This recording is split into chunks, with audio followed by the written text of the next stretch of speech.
Hey, good morning, everyone. I'd like to call the meeting to order at 9 a.m. And I confirm that all members of council, committee are present except for Barb Bridgeman, who has sent our regrets, and we do have quorum. I will confirm that the CAO clerk and members of the senior management staff are present. Public input was invited on the agenda at the email TML public comments at Muskoka Lakes, and all of the information was forwarded to committee. Today's meeting is being live streamed and recorded on the Township of Muskoka Lakes website and YouTube channel. By participating in the open public meeting today, you are consenting to your image, voice, and comments being recorded and posted online. The motions have been pre-populated with random movers, and clerk has confirmed the vote. If the vote is unclear, a verbal vote shall be recorded by the clerk. This is not considered a recorded vote. Okay. We do not have a supplementary agenda for today. Could I ask if there are any disclosures of interest? None being noted.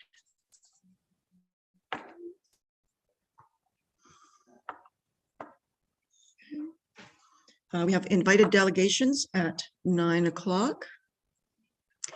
Could we let Mr. David Wood in, please?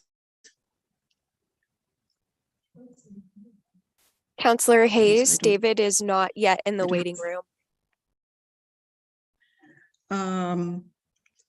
Okay. Pardon me? Yes. Is Janet Libke there in the waiting room? She is not. Okay. All right. Then while we wait for them to come in, we'll go on with our first report from the Director of Public Works regarding parking bylaw update to authorize the removal of abandoned vehicles. Mr. Becking, if you would go ahead. Thank you, Madam Chair. You'll recall that the staff presented a report to you at your July meeting, which proposed some amendments to the parking bylaw with specifically with respect to Whitings Beach Road and the Lawrence Pit parking lot. In the end, committee opted not to move forward with the suggested changes to the bylaw. But one of the issues that was acknowledged as a potential issue was the lack of authority for staff to remove abandoned vehicles and items from township property after appropriate notice to the owners. The report before you provides you with a draft revised bylaw that addresses specifically the issue of removal of abandoned items, and it's presented to you for your consideration. With that, Madam Chair, I'd be happy to answer any questions. Thank you. Committee, any questions? Nothing from committee. I do have one question. At one of the landings that we're proposing to add this to, I know that the Islanders leave their trailers there for a period of time. Is that going to in any way encumber them? Like, I'd hate for them to go away for a couple of weeks. No, Madam Chair, the intention is simply to deal with those situations where it's obvious that the item has been abandoned. Typically, these are situations that we address in the fall when we're doing a cleanup of these properties. By that point, most people have taken their belongings and winterized them for the season. Usually, there are a small number of boats and other items of personal property that remain. And the intent is that we will maintain our current practice of doing this cleanup. It just provides staff with the legal authority and direction to remove them and dispose of them after due process.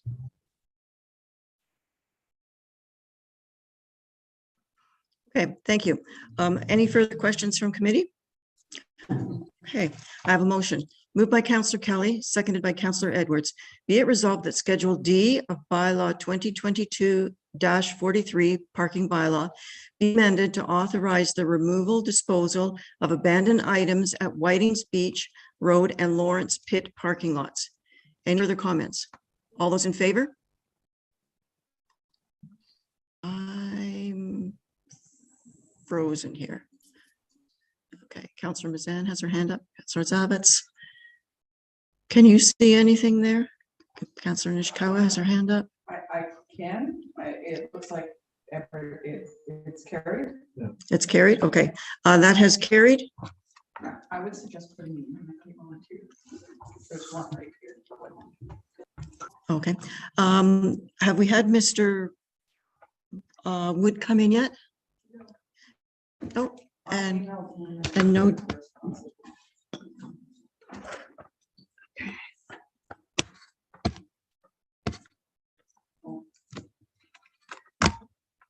Okay. All right, we will move on to the next one. Again, Director Becking, a report from you with the amendment to the traffic bylaw 2021-087 for Ashworth Drive. Go ahead. Thank you, Madam Chair. Committee will recall that Council adopted bylaw 2021-87 to amend the traffic bylaw to set speed limits on township roads. Since that time, we have been implementing the bylaw by the erection of signs in the appropriate locations. Under those amendments, Ashworth Drive was recommended to remain at 50 kilometers an hour, which is the current posted limit. We've since received a request from a resident who believes that the road should be posted for a lower speed limit. And consistent with that request, we investigated. Typically, when we look at roads, we recommend a speed limit based on the prevailing conditions on the road over the majority of the road. In the case at hand, the road has a number of areas where the curves, both vertical and horizontal, are substandard.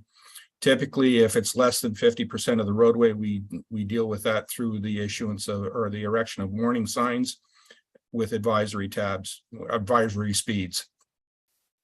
In the case of Ashworth Drive, it's slightly more than 50% of the road. And so there is certainly some merit to the residents' concerns. Committee could adopt the position of maintaining the 50 and taking the usual approach, which is warning signage and advisory speeds. In the alternative, you could lower the speed limit to 40, and in fact, that is the more expedient approach in this particular instance, and hence the reason for the staff recommendation. With that, Madam Chair, I'll answer any questions. Thank you. And committee, Mayor Harding, go ahead. Thank you very much, Madam Chair, and thank you, Director Becking, for the comments. The one question I have is, have we done any speed analysis on the particular road? We know that some roads, if we did an 85th percentile, assuming they're going to do 60 kilometers an hour on this road and then just slow down for the corners, we may be creating a false sense of security if more people are going to drive quickly, and if we don't have any enforcement from the OPP to obviously enforce the 40 kilometer zone. Have we done a speed analysis on the particular road to talk about issues or problems? Madam Chair, the short answer is no, we have not. That having been said, staff have driven the road at a variety of speeds and The 40 kilometer an hour is on the balance the most appropriate speed limit. I will concede that enforcement will probably be a bit of an issue, but if we can get the public to adhere to something closer to a 40 kilometer an hour speed limit, then on the balance they will be safe accordingly. So I don't know that doing a speed study will enhance the decision-making process. This one is geared more to geometrics than it is to prevailing conditions.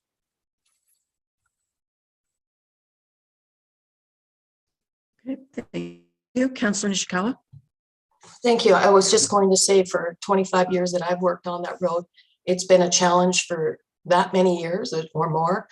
And like many of our roads, I don't think it's going to harm anybody to reduce the limit to 40. And in fact, it's becoming a much more pedestrian area as well. And I think we have to recognize that we don't have safe egress more or less for pedestrians. Not suggesting we do that, but certainly lowering the speed limit would help a lot. Thank you.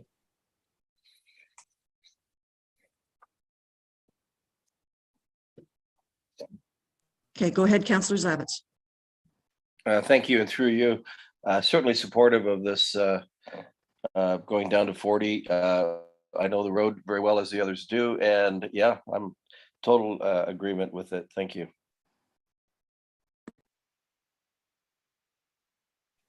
Okay, are there any other questions from committee? No,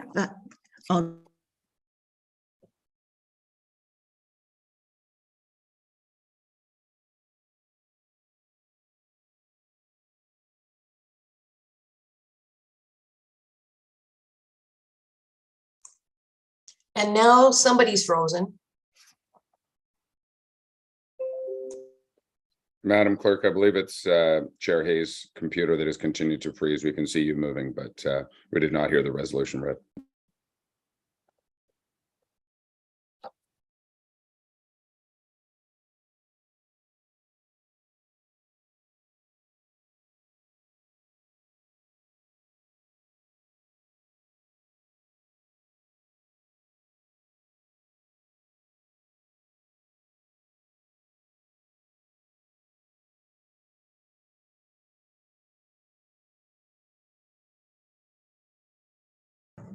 all right. Can you hear me all right now? Okay, I'll try that again. Moved by Councillor Nishikawa, seconded by Councillor Jagowitz. Be it resolved that Schedule 4 of the Traffic Bylaw 2021-87 be amended to reduce the speed on Ashworth Drive from 50 kilometers an hour to 40 kilometers an hour. Any further questions? All those in favor? Okay, and that has carried. Do we have Mr. Wood or Janet? We do? Okay.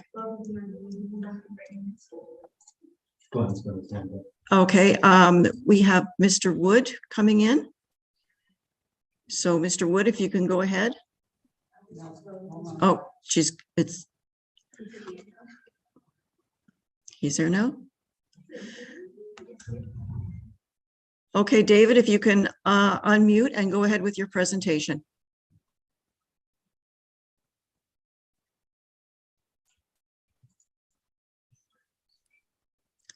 Okay. One of the challenges is not having your grandsons here to act as administrators for tech. Thank you so much for inviting me. I would like to thank Ruth for the invitation to your committee meeting, and to Lauren for her patience and in organizing and arranging this call. In pre-COVID, sometime during 2019, I reached out to Ruth seeking assistance to address our road concerns. I was surprised by Ruth's initial reaction when she said, I suspect you want the township to assume services for Pine Needle Point private road. I responded absolutely not. That the role and responsibilities for the owners of cottages on a private road here in Muskoka are a fundamental part of what makes our community so special. Our private roads are a source of deep pride. These roads bring our communities together, offering invaluable life experience, including lessons in community democracy, where one vote, one voice requires real consensus building. For many of us, this means relearning the lessons of genuinely listening and the hard work of seeking common ground. Now, I should have prefaced my comments with the obvious. I am not a civil engineer, although we now have 2 members on our road committee who are. My experience in roads was gleaned from working with others. Soon after my family arrived on Pine Needle Point Road in 1995, we had a knock on our screen door one Saturday afternoon. It was a kind gentleman who lent us his boat so that we could see the shoreline from the lake instead of only from the road, and asking me to participate on the road committee. There were 4 men on the committee from the original group of founders, part of the greatest generation, each having fought in the war. And I was selected the token baby boomer. One man had worked with CP Rail and used his pickaxe from the railway to physically carve sections of our road from the Canadian Shield. One had operated a steel fabricating business who sourced our first culverts to redirect the spring runoff. We charged residents $75 for summer work and $5 a head as a contribution to the hosting family for organizing our annual meeting. Here, we reconnected with cottagers, all of whom only stayed in the summer months. We met new children who arrived during the previous winter, shared in the sadness of departed residents, and welcomed new families to our point. In pre-COVID times, we often held these sessions at the Walker's Point Community Center. Social was the first order of business, while of secondary interest was our road, the excessive annual road fee, complaints about garbage being placed before the day of pickup, and worse, not deposited in tidy bins. Long discussions were held about speeding and the new phenomenon of wave riders.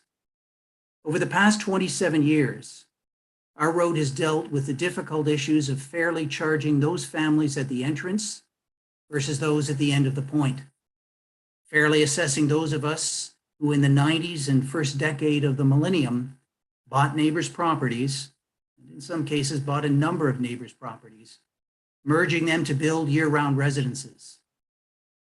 We dealt with servicing our road in the winter months and the issues of year-round versus seasonal usage. We also successfully addressed the contentious and pervasive impact on our road from the crazy boomer nonstop construction period. Today, our road committee is comprised of 4 men and 2 women, all boomers, with a goal of adding our first millennial, preferably a woman, for next year. Long story with a purpose. We are partners with the township as you are partners with the province. Our road starts with an inherited paved and serviced road from Wood Township, basically the width of a lane and 1/2, comprised of 1,027 steps with 9 civic addresses. This leads to our private road with 1,236 steps and 44 civic addresses. We're very proud of our private road. Carl Pratt, may God rest his soul, serviced our road for 35 years and often shared with me that Pine Needle Point was one of the best private roads in all of Muskoka. Now, some of you may know, Carl was as honest as the day is long, but I suspect that neighbors on the 27 other private roads he serviced may have heard a similar claim. In asking for your consideration, I certainly do not suggest Pine Needle Point Road is the worst road in our township, or whatever our combined property tax base adds up to, there are certainly others who contribute far more. In preparing for 2 special community meetings on the difficult issue of instituting a winter snow plowing service.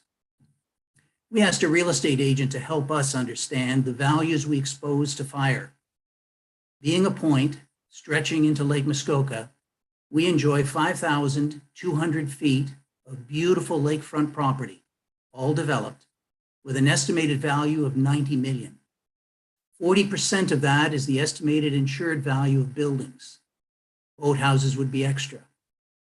We only ask that you recognize we're holding up our commitments to the overall community, and historical precedent, respectfully, suggests that we need help from your end. Waiting until 2029 to properly resurface the road would be almost 60 years from our amalgamation into Muskoka Lakes Township. Because of Ruth's persistence, new road repair work was undertaken very recently. May we respectfully ask that you consider expanding this approach next year to cover the remaining untouched sections. This might be a perfect compromise and an interim step before 2029 in servicing the community of Pine Needle Point. It might also represent what we in Muskoka appreciate as finding common ground. Mr. Wood, are you getting near the I end am. of the presentation? I was just going to say, Lauren, I apologize for exceeding my allotted time and would like to close with some private comments. I sense the majority of us are very disappointed by our elected officials, certainly federally and also provincially. This means the burden on our local governments to serve our communities has never been greater.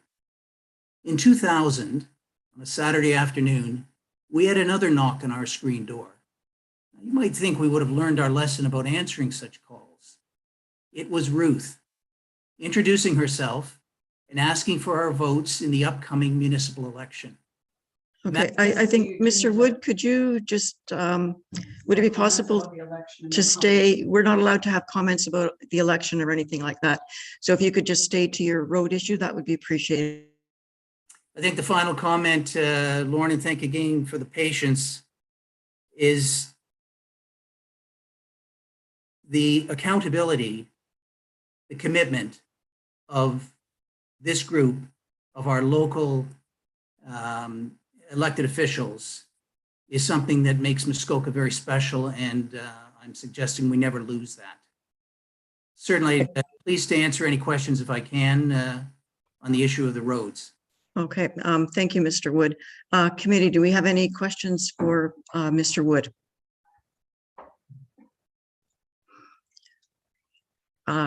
Mayor Harding, go ahead. Thank you very much, Mr. Chair. Thank you, Mr. Wood, for your conversation today. I think you should be a novelist and talk about history of Muskoka, certainly. I don't have a specific question to you. I have a comment for yourself, but I do have a question of Director Becking in particular. And I will suggest, Mr. Wood, your comment about being disappointed with our provincial and federal elected officials. I would actually beg to differ. I'm very thankful right now that we have a conservative MPP in Muskoka, and we have a conservative government.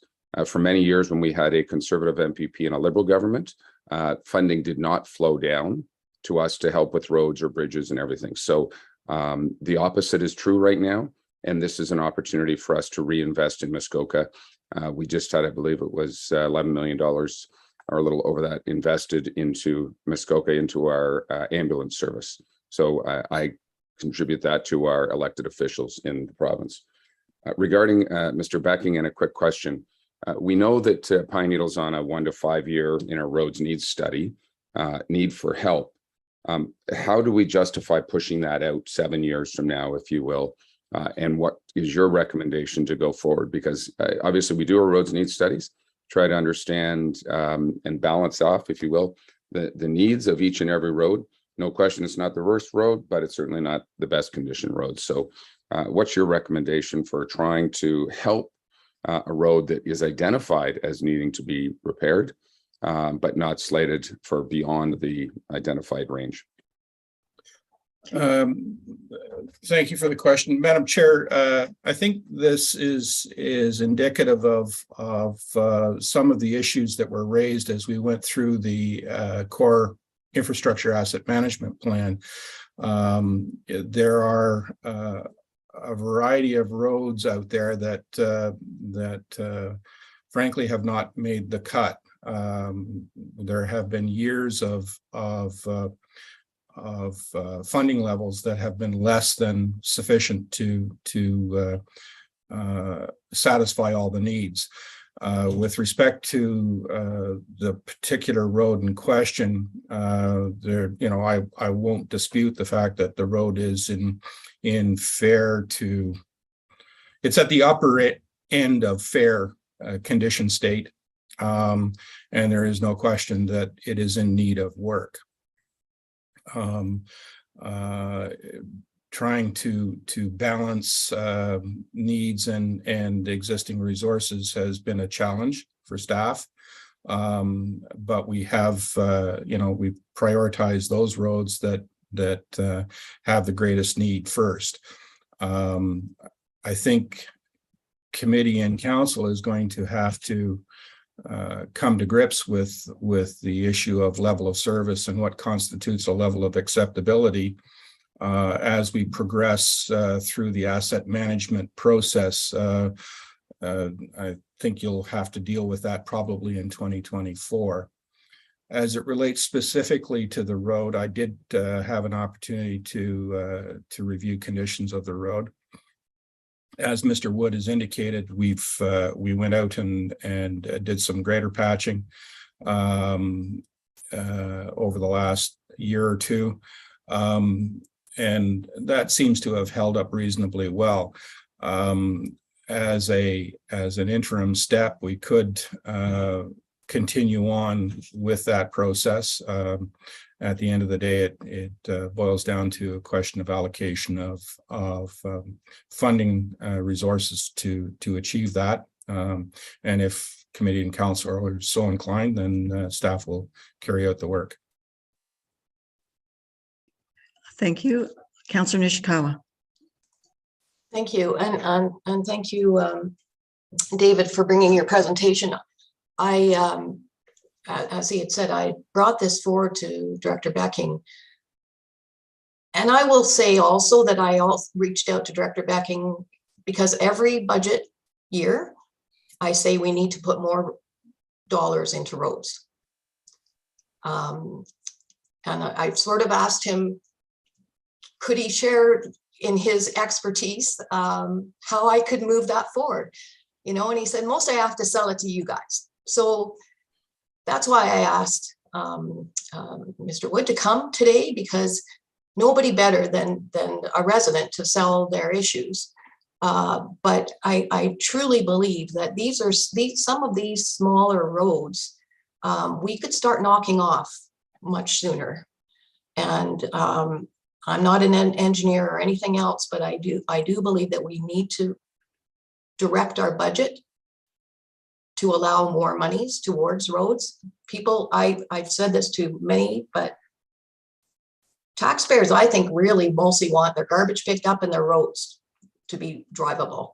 And if we can't provide the roads part, I'm not quite sure where we're slipping in our township. So I would just ask the councillors if we could bring this forward to do this particular road during our budget for 2023, and look at some smaller roads as well. I think it's time to get on this. Thank you. Thank you, Councillor Edwards.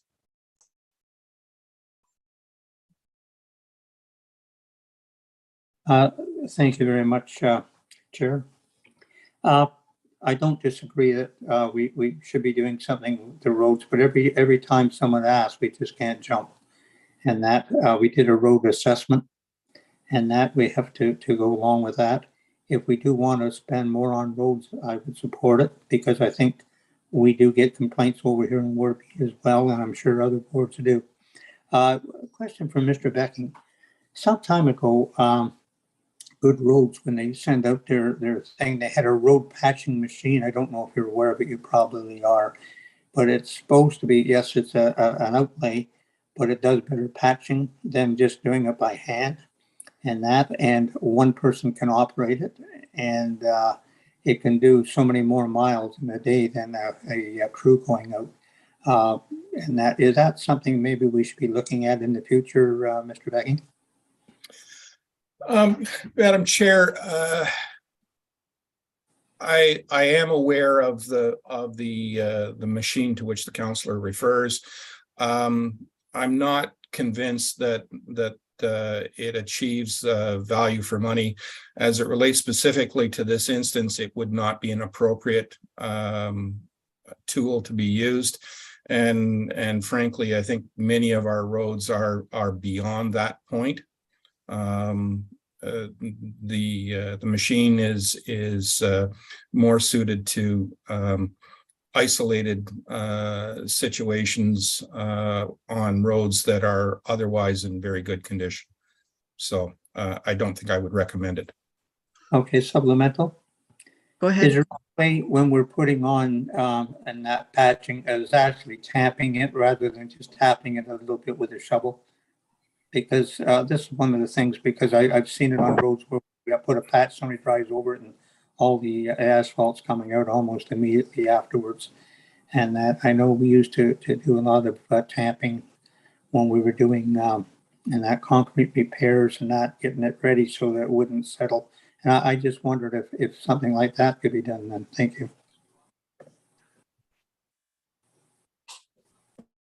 Okay. Councillor Becking, Director Becking, do you have a reply for Mr. Councillor Edwards? Yeah, the councillor is correct, Madam Chair. You know, the rather lackadaisical approach is to throw and go, what's called throw and go.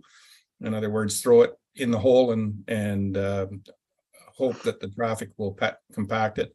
I know staff, certainly from my observations, take a more active approach in terms of trying to fix these things, and will frequently, in addition to tamping, back up the truck and roll the truck tires over top of it so as to compact the material. I think we take a more appropriate approach here. Okay, thank you. Councillor Jagowitz. Thank you, Chair. I would also like to thank Mr. Wood for bringing this topic forward. But I would like to add one other thing to this conversation since it's here. And I'd like to add the township portion of Judhaven Road. It's merely one big patch now, and I have numerous complaints from people. And I would hope if we're looking at some of the roads that we could do an assessment on that part also. It's a very well-traveled road. I'm dealing with the district now to try to fix the district portion. But I would also like, if there's going to be some of these roads looked at, I'd like that road to be put high on the list also. Thank you. Okay, thank you, Councillor Jagowitz. Councillor Roberts. Thank you, Madam Chair, and through you, I have to rely on Director Becking's expertise in the condition of our roads. I feel that department knows which roads are in the worst condition and which roads needs to be actioned immediately because of safety. And he has it in his plan. Every year at budget time, we have a list of roads that and a schedule. So I agree with Councillor Nishikawa. At the next budget, we should be scrutinizing that list for our particular ward. But I'm sure Mr. Becking, if he hasn't done it already, and I think it's probably done, it's in the budget. It lists by year by what we're going to do, and it's all on the appetite of council and how much money they want to put into those roads every year. And we all know that when we go to budget, we are very reluctant to change our tax levy by very much. Doing a road is very expensive. So we are really controlled by service levels and by budget. So this can only be addressed at the budget time.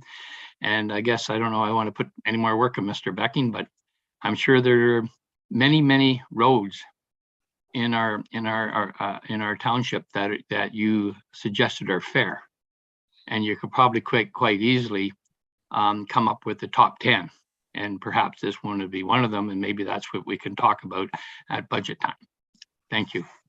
Thank you, Councillor Roberts. Councillor Mazan? Thank you, and through you, and not to repeat some of the comments just made, but a question perhaps for Director Becking. We've had a couple of conversations about roads within Ward B, and some of those have shifted from what I would call fair, and I forget what your criteria rating are, but fair to the next level, which is not great. At what point, so as we go through our budget period, if there are roads that are within our specific wards that we believe and we're hearing comments about, if you go out, if it has shifted in its rating to a point that it needs to be changed in the capital plan, is that something you will be doing at budget time, or is it following the current plan as it is today? Madam Chair, we review the list on an annual basis in preparation for the annual budget, and if there has been a significant deterioration in a particular road, that will be brought forward to your attention at budget time. And thank you. And just from a process standpoint, then, if there is something as a councillor that within our ward that has been identified as the appropriate thing to bring that to your attention, to go out and do a quick reassessment? Certainly, Madam Chair, if any member of council has concerns with respect to a specific road, I would strongly encourage you all to bring forward them to my attention, and I'll look at them and make sure that first and foremost they're safe and that the programming of the road is appropriate in the context of the broader needs throughout the system. Thank you. I appreciate that. Okay, thank you, Councillor Razan. Councillor Nishikawa? Thank you. I didn't realize that this would, I mean, I should have known that it would come up with all kinds of other roads and all of those sort of things, which is a discussion I believe that we should have at some time during budget. But let's not forget about the speaker that came today and his asks and needs. And I also would like to ask Madam Chair if Mr. Wood could speak one more time. As I've noticed that he has had his finger up, but I mostly just want to allow him to have, because we can go on about everybody else's roads, but let's bring it back to the speaker that came today. Thank you. Thank you, Councillor Nishikawa. Mr. Wood, usually at this portion we're into committee, but Councillor Nishikawa has asked if you would have a quick comment. So go ahead. Madam Chair, thank you so much. Actually, my comment is that I think I should retire now, and I sincerely and genuinely appreciate the consideration. Also have some appreciation and respect for the challenges of balancing that this group has done. And I also wanted to make apologize if it's political, but to express the appreciation of our community for Mayor Harding and the work he has done. And okay. Thank you. Just to follow up, I'm sorry, Mr. Wood, you've been muted. We can't talk about politics during a meeting, so there you go. I did go out yesterday and I did drive both Pine Needle Point Road and Long Point Road. And if, Mr. Becking, if you could make a note when you're looking at Pine Needle Point Road, if you could look at Long Point Road as well, it is in probably worse shape than Pine Needle Point Road. So, all right. Are there any other questions or comments? Okay, thank you very much, Mr. Wood, for coming out today. We have taken this under advisement and we will look at it at a future date. Thank you. Okay, I understand we have another delegation to come in, and that would be Janet Libke with to talk to us today about the Bala Community Garden. Go ahead, Janet. Good morning. My name's Janet Libke, and my husband and I live full-time on Fogo Street off Moon River Road. I'm interested in establishing a community garden in or near Bala. I enjoy gardening. I'm a volunteer member with Bala and Blooms, and I have unsuccessfully tried to grow veggies in pots at our home, and unfortunately, we just don't have enough sunlight. Therefore, I'm looking for the opportunity to have a small plot of land to grow veggies. I have put out a message to the Bala in Bloom members and placed a few signs around Bala asking for interest, and I have had some positive responses from others in Bala that are interested in having garden plots. I'm hoping for plots, what the British refer to as allotments, rather than the built-up planters that you see in Milford Bay, Gravenhurst, and Bracebridge. I believe this will allow us to grow more. They'll be easier to maintain and a lot less expensive to get going. It is possible that we could have a few planters for those needing something that is more accessible.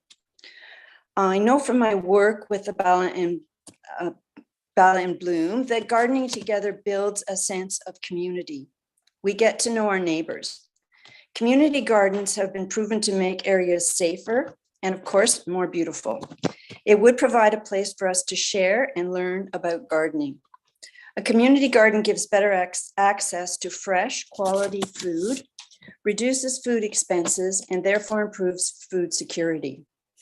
I know that there are many families and individuals in Bala who are struggling financially. We know that the food banks have been experiencing increasing demands. It's my hope that some of these families will consider having a plot to supplement their food needs. Studies have shown that those who grow their own food increase their fruit and vegetable intake, therefore improving dietary habits. Gardening increases your physical activity, as well as improving mental health and relaxation levels.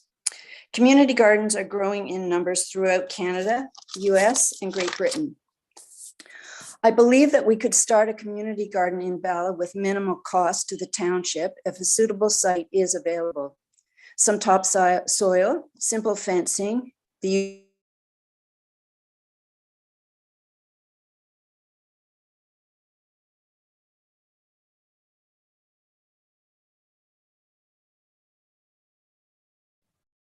Okay. Janet, we appear to have lost you. Are you still there?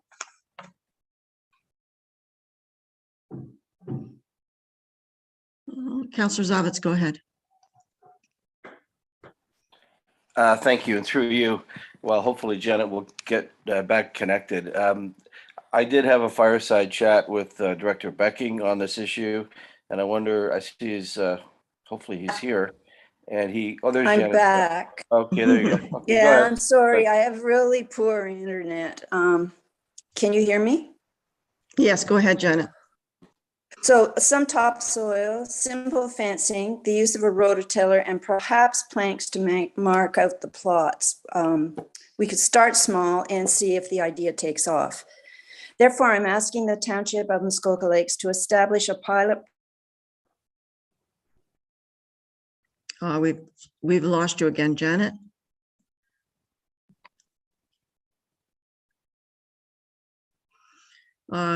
While we're waiting for Janet to come back, go ahead, Councillor Roberts. I'm sorry. I went into Bala to try to get on, and there's no internet at the library right now. So sorry. So to grow vegetables in a community garden in Bala, that is my request. Okay. Thank you. Committee, Councillor Roberts, go ahead. Thank you, Madam Chair, and through you to the delegate.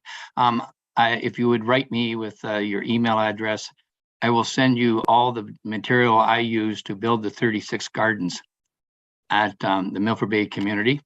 And I can update you on the grant program that the township helped us out with the material in the building. The majority of those 35, 36 or whatever they are gardens was paid by the local community. What happened was the township gave us or donated or allowed us to use the property. So that's what you're probably going to be most successful in Bala, is to find a place where you can start your project. But I can give you some guidance on how we achieved what we did in Milford Bay. Okay, thank you. Thank you. Thank you, Councillor Roberts. Councillor Nishikawa. Thank you, and through you, I don't want to. I was going to bring this up during budget, and the reason is that well, mostly I'm also looking for grants. Not only is this type of garden needed in the area, but also, and I've spoken with our local garden centers, the two. They have a strong interest as well as creating other types of gardens, something similar that you would find in, quite frankly, in every other town or municipality but Muskoka Lakes.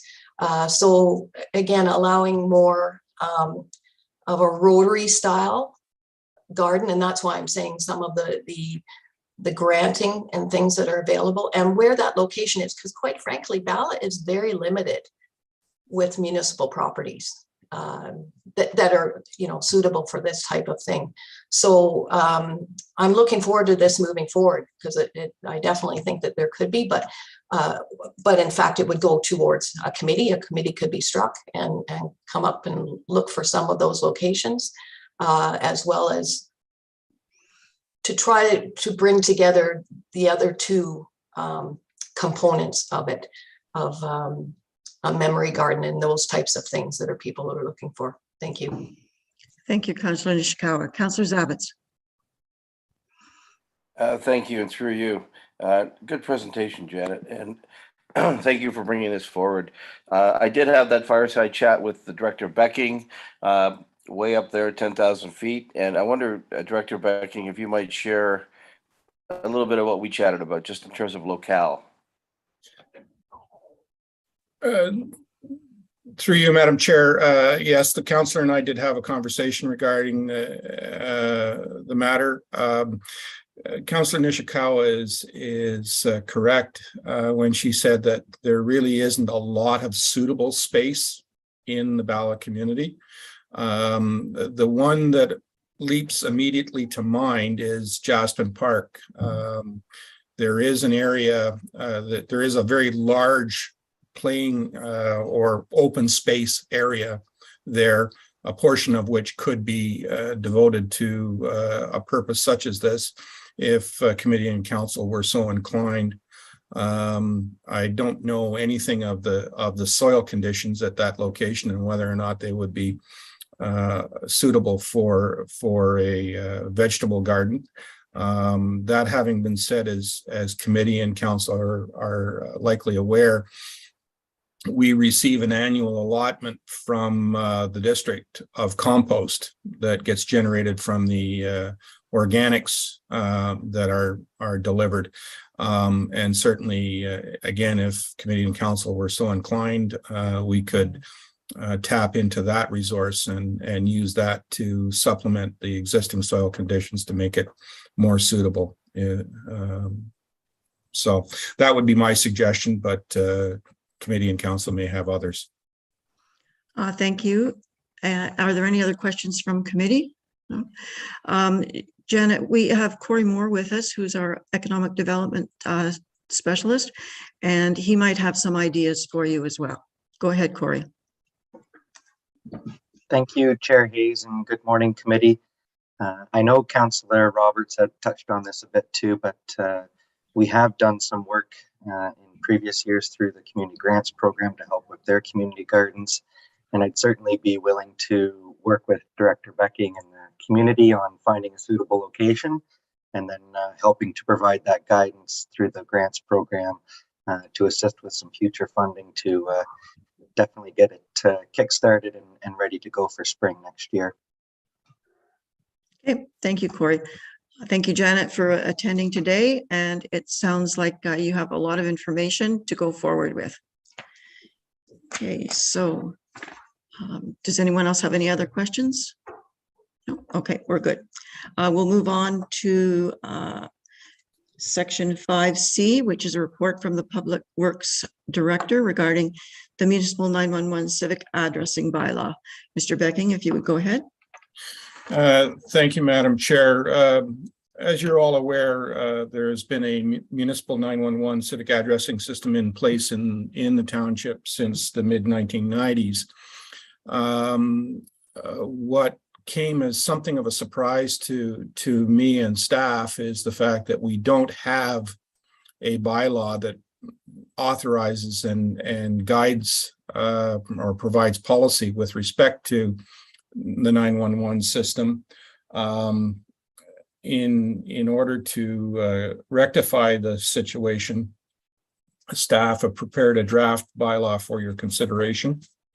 It is patterned on other bylaws that are currently in place in other municipalities within the district and who partake in the overall system that was set up. So there's a commonality of thread that runs through the entire system through the district. With that, Madam Chair, I'd be happy to answer any questions. Thank you. Committee, any questions for Director Becking? None being noted, I'll go ahead and read the motion. Moved by Councillor Kelly, seconded by Councillor Mazan. Be it resolved that Council give 3 readings to Bylaw 2022-140, being a bylaw to provide for the municipal 911 civic addressing system in the Township of Muskoka Lakes. Any comments? All those in favor? That has carried unanimously. Thank you.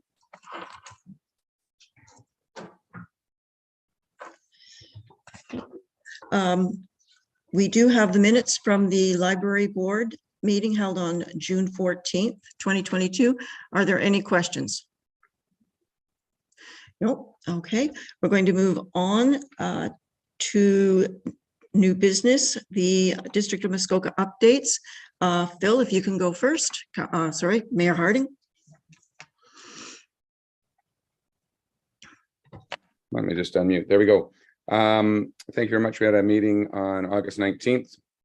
First item was curbside waste collection and some changes coming. We do have a new contractor who's starting. That is GFL. It'll be starting at the beginning of November. We change over to our new contract. So many of the problems that we've been experiencing over the past couple of years hopefully will go away. The other thing that we are talking as part of our district waste strategy, our diversion rates continue to not be very good. We have expanded organics at our transfer stations. We're going to try and do some additional organics expansion, but we are really having to force people to recycle more and not just put things in their dark or black garbage bags. As such, we are reducing as of November our bag limits by 1 bag per week right across all of Muskoka. So we started that at the transfer stations this spring, and it will be following through as of November. So that's a recommendation. We had a couple budget amendments. We've expanded our maintenance contract on our district roads to Fowler, and that's for a couple more years so we can evaluate where it is we really want to go.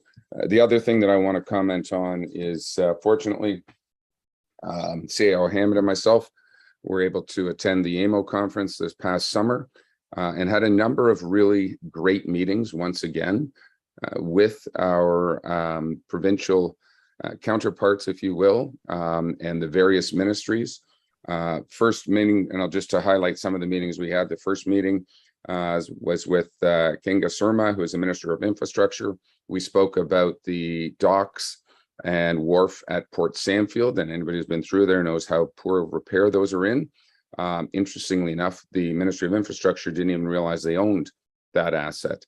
So certainly now on their radar. To Senate, we've sent off a complete briefing note to them on that. We did have an update regarding Ministry of Natural Resources and Forestry. Thankfully, again, we have our own MPP, Graydon Smith, who is the minister in charge. He's very well aware of some of the issues and has promised some work going forward to understand changes that are needed there. We had a meeting with David Pecuniary, who's MECP, regarding Hardy Lake Provincial Park and some of the issues. One of the issues that we've faced here at this council table we know about is a operating agreement that was more one-sided towards the province and certainly not necessarily fair to the taxpayers of Muskoka Lakes.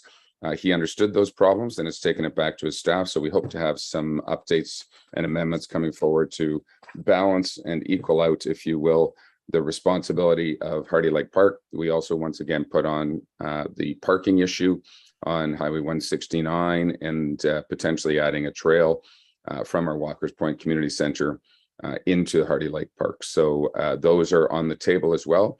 And we anticipate following up in the next 30, 60 days with Minister Pecuniary. We also spoke with him about our Blue Box transition program, and what's supposed to happen in 2 years is that the producers of Blue Box materials are supposed to be paying for all the materials, but there are some issues regarding the contract, and it's not just we have $2 million worth of Blue Box. They're fixing the fees of which they will be paying for that. So we're working hard to find alternatives and ensure that the producers are actually responsible and it doesn't fall on the taxpayers. We had a number of other meetings with various district people, including healthcare funding, funding for hospitals, because the current funding formula for rebuilding both Bracebridge and Huntsville hospitals doesn't work. And I'll leave it at that. Very, very successful AMO conference once again. Thank you. Okay, thank you, Mayor Harding. Councillor Roberts, you had a question for Mayor Harding? Yes, I did. Thank you very much, Chair. Mayor, you mentioned about a reduction in bags. Can you, at my location in Muskoka Lake, it's 2. Does that mean we're going down to 1?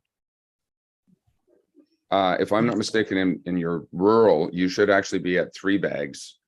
Okay. If you are in the urban core and you have a green bin service, then you would be at 2 bags and you would be going down to 1 weekly. But if you are in rural Muskoka, you should be at 3 bags, and I would certainly be checking that, or maybe you've been underutilizing. So you get to maintain your same level of service, Councillor Roberts, let me say.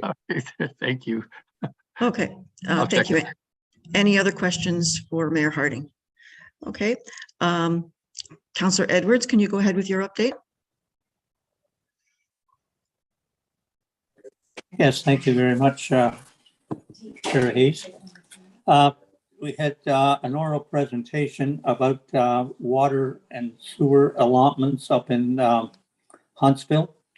As the plant's getting near capacity, they're looking for more, and it was granted at a special council meeting. The early years child care sector, we had an update, and again, it's hard getting staff for the after-school programs and that, but they're looking into it, trying to get people trained. Ontario Works, the extent and cost of poverty in Muskoka report with some figures. Rent supplement went from $235 a month up to $500 a month. Retirement home fee assistance from $400 to $500. Seniors at home from $400 to $500.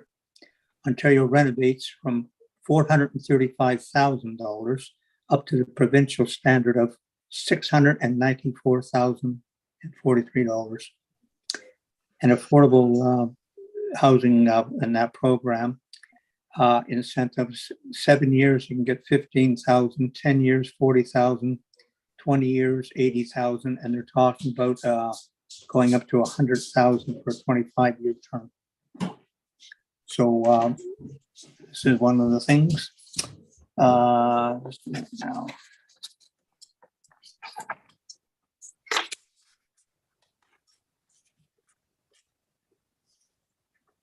There was the district water quality update and lake system health water monitoring report.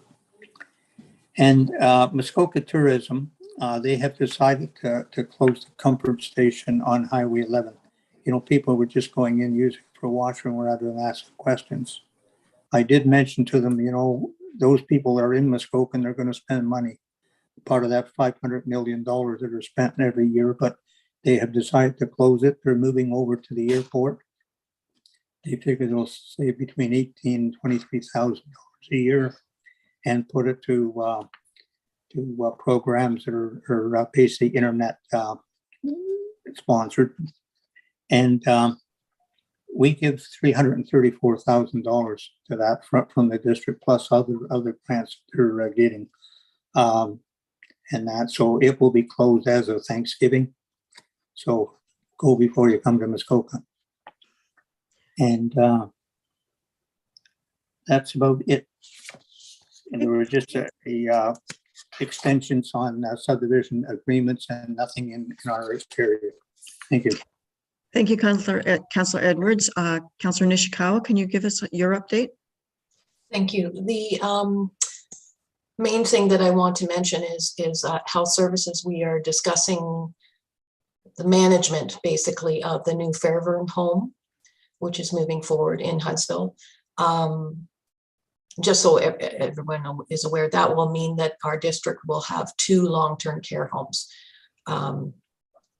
And so some of it has come down to how we're transitioning with the old staff and the new staff.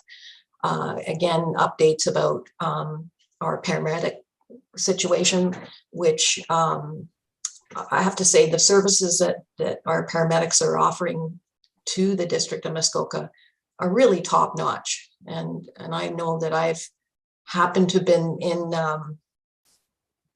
a couple of situations when I've been in Bracebridge and someone has called 911, and you can actually hear them on the road while the call's coming in. So I'm just saying that we get very, very good service, and we should recognize that we're doing well in Muskoka. I won't go into a lot of the other details. We have opioid issues, but primarily our main focus is about the transition of Fairburn long-term care home, and also the other needs that are required in the Pines. I will say, while a lot of the message from the province is we're going to increase a lot of funding, it's not trickling down as quickly as it could and should. I'll leave it at that. Thank you. Okay, thank you, Councillor Nishikawa. Councillor Jagowicz, could we have your update, please? Thank you, Chair. The Finance and Corporate Services did not meet last month, but I would like to bring an update on the council meeting, one item from the council meeting from August the 8th. I may have reported briefly on it last month, and it has to do, again, following on with the funding of a new paramedic building for this end of the district. And as I reported, I think earlier, the original 2022 budget was 2.7 million. The new budget is now 5.7 million. And there's no capital assistance from the province for that. So I noted yesterday, though, our new MPP, Graydon Smith, did make an announcement, and you may be aware of it, but what he said was the district municipality of Muskoka will receive $6 million to support the hiring of additional paramedics, wage and cost of living adjustments, and general ambulance services to meet the needs. And then he makes another statement supporting ambulance operations, ensures Ontarians can receive the emergency health services they need when they need them, said Graydon Smith. The important investment in emergency services will help improve access to health care.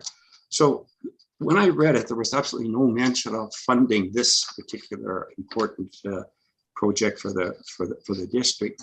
And I just wonder if possibly our mayor has such a good relationship with the MPP and other ministers, if he might question Graydon as to whether or not the province would be prepared to support this very important capital project. But that's my report. Thank you.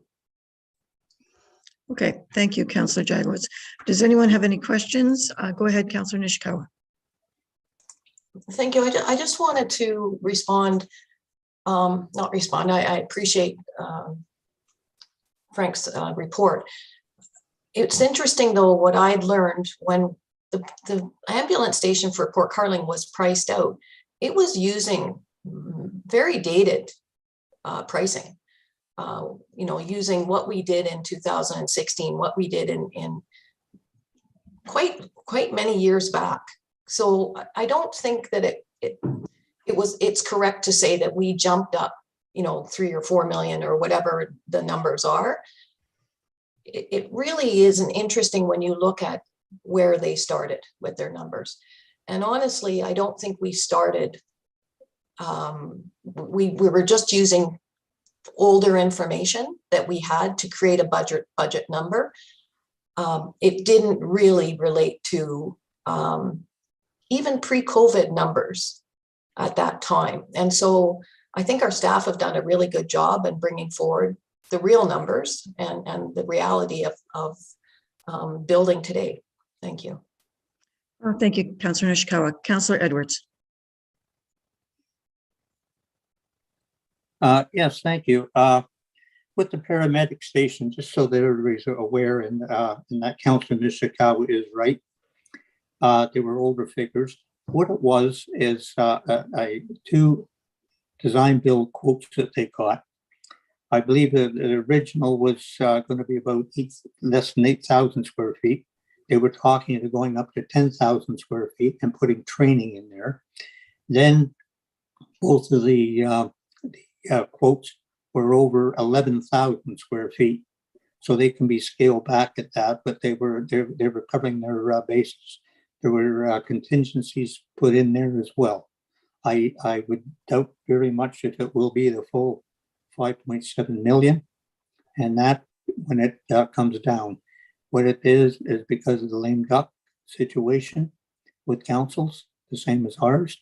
They turned around and gave the authority to the staff to go ahead so we could get forward, because the longer we wait, the more it's going to cost with prices going up. So I was in support of that at that time. Thank you. Thank you, Councillor Edwards. Mayor Harding.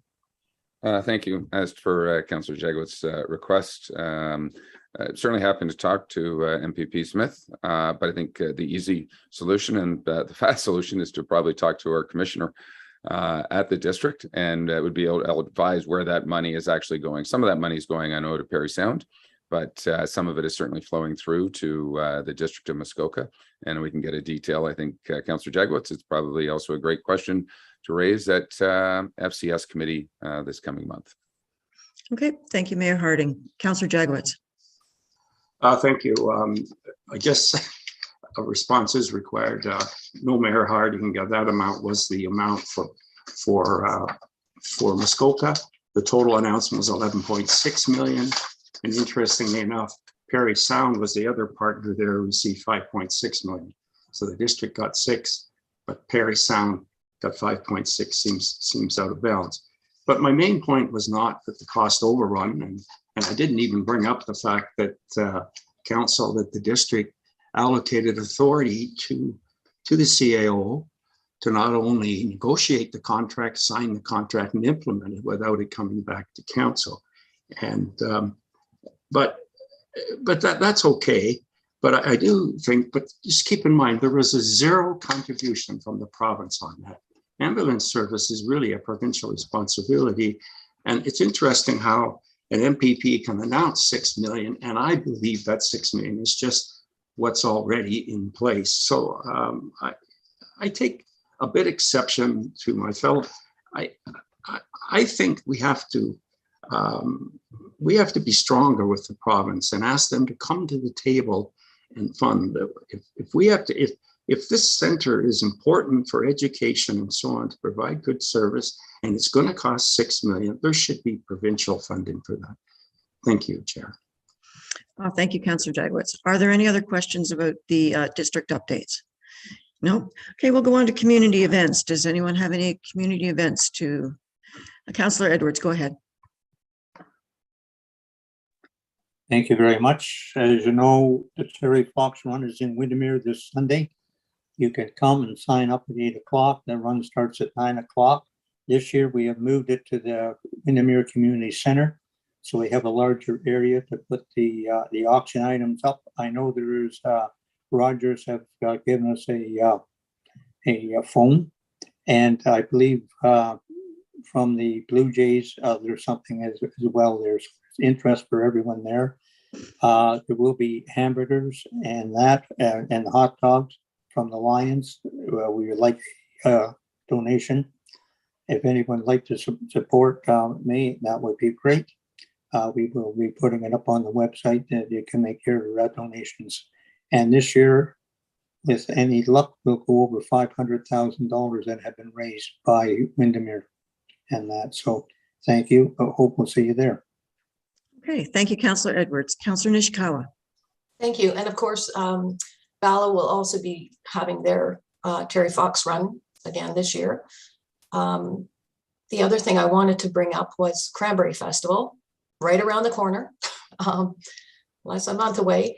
Volunteers are still needed. If you happen to belong with an organization that can help out in whatever way, please contact the festival. As well, at that time, you can apply for grants through the festival for your organization. So please, it's going to be a smaller scale festival, similar to what we ran last year, because it was very successful the way we ran it last year.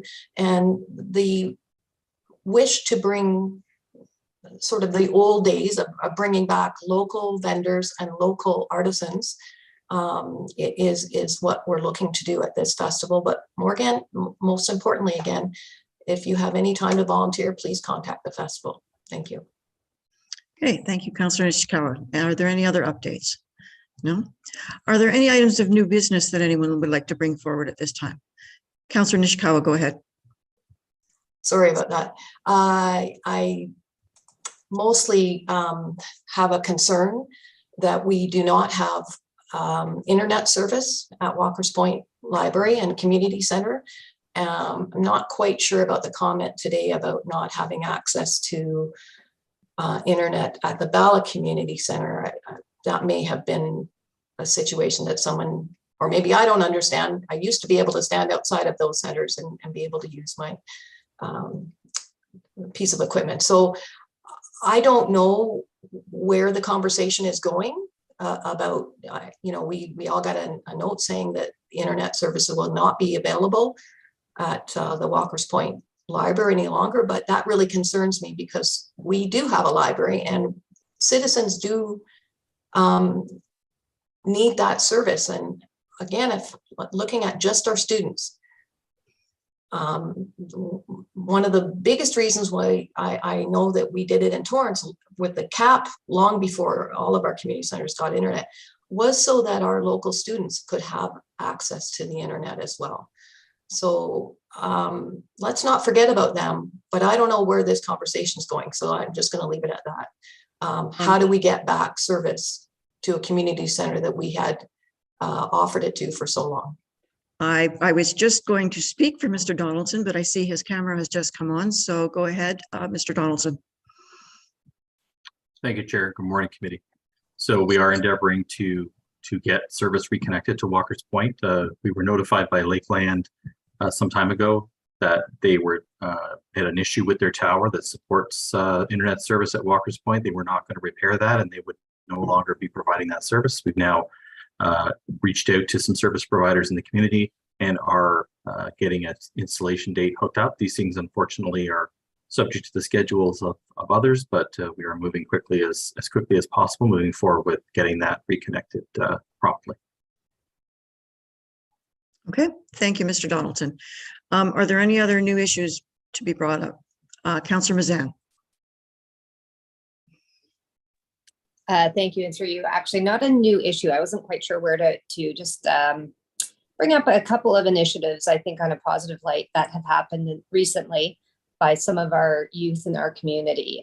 Two different fundraising initiatives that have happened, and they just happen to be in Ward B, so I'm bringing them up.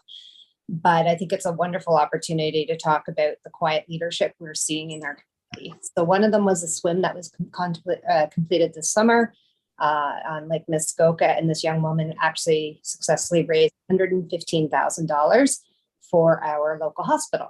So I think that's a wonderful initiative and needs a good congratulations out to her and the community. The second one is a young woman who, this is her third or fourth summer, I can't remember the exact details, but has actually with her mom completed paddles throughout Muskoka. She has just finished, and it's a fundraising initiative she's completing for Aspen Valley Wildlife Sanctuary.